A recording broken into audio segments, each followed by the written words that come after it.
Hello guys, welcome to our Wix Studio series. Today we're going to learn how to create a new folder for your sites on the Wix Studio workspace so you can keep things tidy and organized. Let's get started. On your workspace, go to Sites on the left.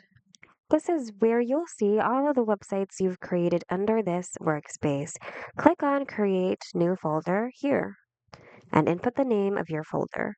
Once you're done, click on Create. And since we've created our folder, it's time to move the sites that we're going to put on this folder. So in order to make things easier, go to the list view so that you can select multiple sites at the same time. Tick the checkboxes of the sites that you want to move, and once you're done selecting, click on Move to Folder here at the top. Select the folder you'd like to move them to, and then click on Move here. And your sites should successfully be moved to that specific folder. Simply repeat the process for every folder you create and every sites you want to move. That's all for today, guys. We hope this video was helpful. If it was, hit the like button and consider subscribing for more Wix tutorials. Thanks for watching and see you in the next video.